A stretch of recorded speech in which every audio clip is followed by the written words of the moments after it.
Là-bas? لاباس؟ تحيا مروك.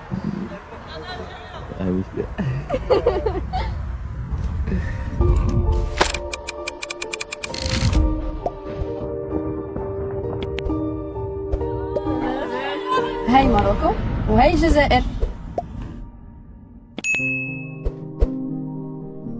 أكثر دولتين متقاربين باللغة، اللهجة، صبرك في دارك مغرب، ثقافة، تاريخ، الحاضر والماضي.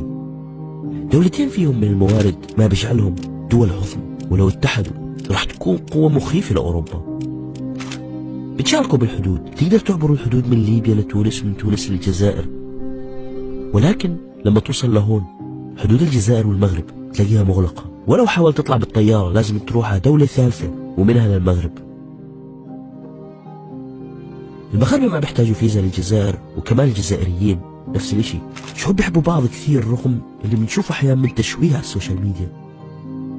من سفري لهالدولتين ومخالطتي مع الشعبين بقدر اقول انهم تقريبا دولة واحدة.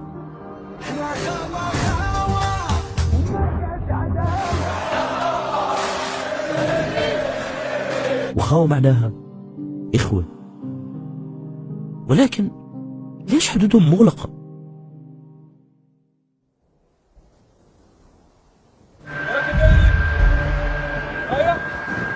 الجزائر هون، المغرب هون، خطوتين بس. إحساس يعني بحس إحساس غريب.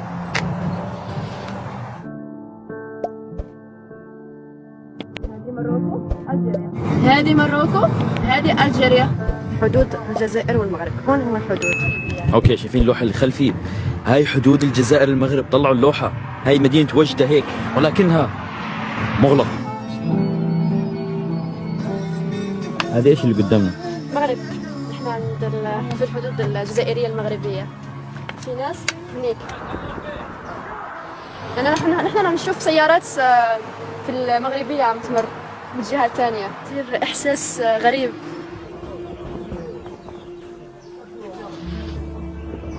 إخوة بيفرق بين الضفتين خندق وسلاك شائكة. صحيح، قال لي يهديك. شو قال لك؟ يهديك ويصلح بالك. هو العطس. عطس. والآخر قال له يهديك ويصلح بالك. يعني من هون سمع عطسته والآخر جاوبه يعني عليها. How close is Morocco? نقفز هون. يعني after we'll be in Morocco. Imagine just this. إيه، في ناس يجوا يلوحوا في الصيف. يعني كنت أشوف كثير ناس يجوا هون يوقفوا من هنيك يلوحونا. انتوا تلوحوا لهم؟ ايه، يعني شعور يعني سبيشال، شعور مميز. ما بعرف كيف اوصف لك هذاك الاحساس اللي تحسه لما تشوف واحد من بلد ثاني، يعني على هذه المسافه عم يلوح لك. بس تعبر هاد تقدر تمشي مشي، ولكن في سياج هناك. قفزة واحدة، خطوتين ولا انت في المغرب. فبيجوا ناس هناك بيلوحوا، وبيجي ناس هون بيلوحوا، لانه كمان في عائلات. في شبكه الان عم تأشر لي انها شبكه مغربيه مو شبكه جزائريه. هاي كلهم شعوب واحدة، شعوب المغرب العربي. كان الاحتلال الفرنسي السبب الرئيسي في طمس معالم الحدود بين البلدين وتركها دون ترسيم. أدى هذا الخلاف ولأسباب مختلفة إلى إغلاق الحدود ما بين البلدين 1994 وإلى قطع العلاقات الدبلوماسية 2021. قررت الجزائر قطع العلاقات الدبلوماسية مع المملكة المغربية، وما بنتمنى إلا نشوف الخير بينهم، يكونوا إيد واحدة، خاوة، إخوة بالله.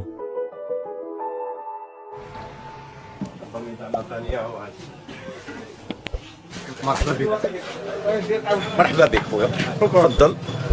مرحبا. السلام عليكم، مرحبا بكم عندنا في عطارة بيت المقدس، مدينة مغنية. مغنية معروفة بليزيبيس لخاطر منطقة حدودية مع المغرب، ومن المغاربة الحدود كانت مفتوحة، كانوا يجوا عندنا وحنا نمشيو عندهم، هما يدوم عندنا صوالح وحنا ندوم عندهم صوالح.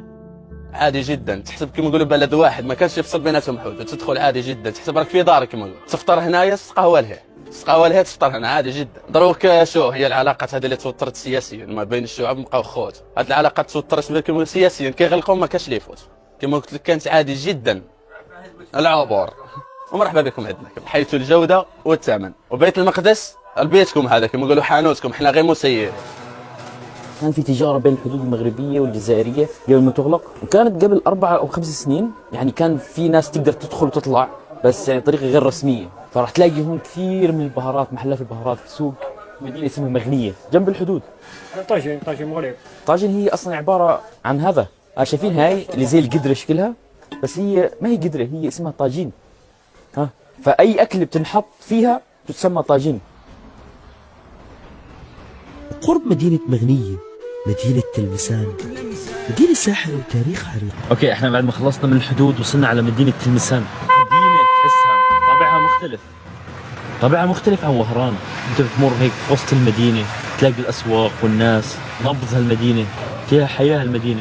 مدينة تلمسان هي مدينة الألفية، هي مدينة التاريخ والحضارة والثقافة، حضارة ما قبل التاريخ، لؤلؤة المغرب العربي لأنها لؤلؤة بأتم معنى الكلمة، بمعنى لحد الآن مدينة تلمسان وسكان مدينة تلمسان لا يزالون محافظين على العادات والتقاليد. 70% من المواقع الإسلامية الجزائرية توجد في مدينة تلمسان.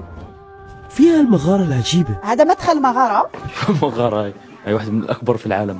شوفوا في مدينة تلمسان، أول مرة بعرف عنها. بعدين المغارات دائما بتزورها في العالم لازم تمشي كثير. هاي على طول نزلنا، وقفنا على البوابة ونزلنا نزول. إذا تعد مغارة ابن عاد من أجمل المغارات في العالم، بطول 145 كيلومتر وعمق 57 متر، تعود إلى ملايين السنة ما قبل الميلاد. الذي متاح للزيارة فقط 700 متر للأسف، لكن هي توصل حتى مغارات الحوريات في وجدة بالمغرب. كان المجاهدين الجزائريين يستعملونها للاحتماء والاختباء. هذه القاعة الرئيسية، ويوجد عدة قاعات ثانوية، بس this is unique.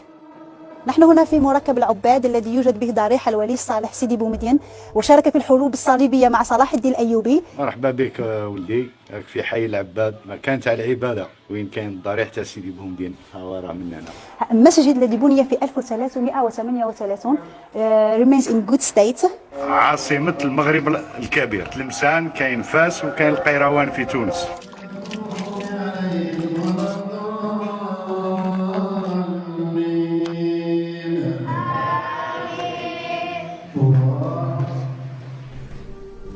الجزائر قارة دمنا سخون، ما نبغيوش الدل ماشي مليح. قال لك من دل بنفسه دل الله به.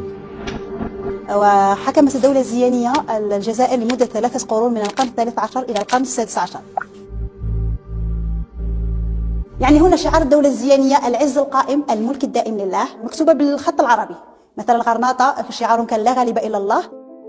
هذا كان آخر فيديو يا أخوان في الجزائر، ولسه ما زال قارة لازم نروح على الصحراء إن شاء الله بالرحلة القادمة، لأنه هذول كلهم تصوروا فيديوهات الجزائر في 10 أيام. فحاب أشكر كل واحد كان معي بهالرحلة.